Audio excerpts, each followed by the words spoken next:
I'm Samantha Karlin, the CEO of Empower Global, where we do diversity, equity, and inclusion training for global companies, and I teach the Women's Leadership Challenge, a program for women who want to step into their power and change the world. What are 5 things that you need to be an effective leader during turbulent times? So the first thing is optimism.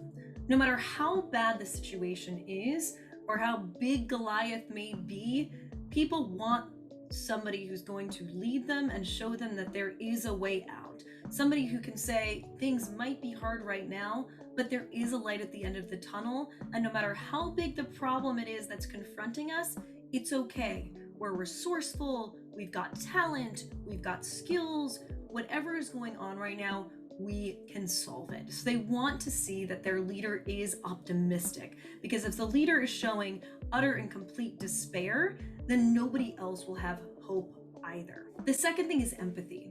So I have done almost 500 trainings since COVID began, and I always ask the question, what is the most important trait for leaders to have in the COVID/post-COVID period, given the things that have happened? Black Lives Matter, heightened political division, remote work, grief, trauma, death, social media. And the number one thing that rises to the top over and over again, no matter where in the world people are that I'm training are from, is empathy.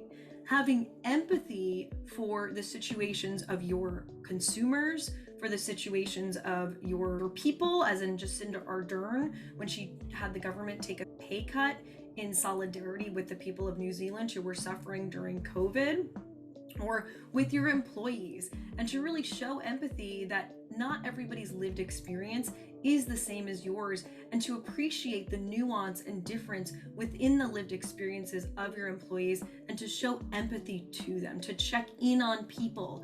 If you have staff that's working remotely, if you have staff that has families or they're single, just to check in and see, not just did you get everything done, but how are you? How are you doing?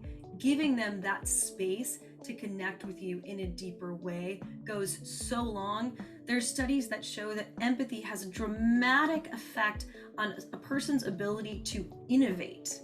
So it has a direct correlation with innovation. And so if we think about technology especially, innovation is something we prize so highly, and empathy is a route to get innovation, not something you often think about. The third thing is to stand up for what's right and to be courageous. In an era where there's all sorts of problems plaguing the globe and where inequality is so incredibly high between the have and have-nots, it takes leaders who are able to take a stand and willing to take a stand in potentially controversial decisions. So I'll use the example of Adina Friedman, who decided that she was going to ask the SEC that in order for a company to go public, they had to have one woman and one underrepresented minority on their boards. This was a very controversial thing to ask companies to do. It's not so outrageous though. You're not asking to be half women or half underrepresented minorities, and it really should be the bare standard that companies live by. But this was a courageous decision by Adina Friedman, which absolutely did get pushback, but is really increasing what we're seeing now in terms of boards diversifying. The fourth thing is adaptability or creativity. I think what COVID showed us is that you might be going along a path and you've charted it all out, and you've charted out the next 4 quarters and your revenue returns and all the products that you're going to push, and then all of a sudden COVID happened and boom. So one thing I was working on pre-COVID was virtual reality workshops for diversity and inclusion, which were in high demand. However, once COVID happened, we could no longer have A, in-person workshops, and B, have people switching headsets from person to person because it wasn't sanitary. So one of the things that we talked about within the VR company Equal Reality was how do we pivot, which we ended up creating a flat screen VR or an augmented reality.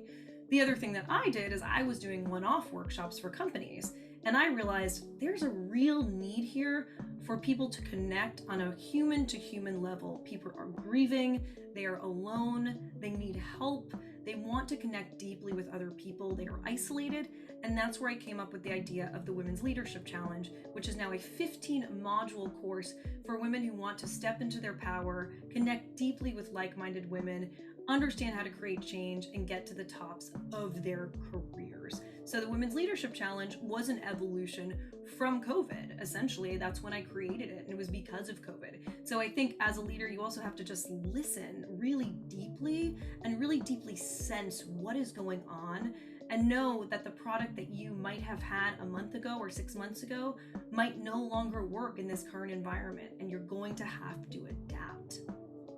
And when you do adapt, you'll be meeting a real need.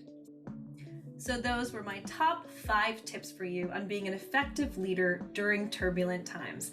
Thanks so much for tuning in, and I hope you enjoyed this video.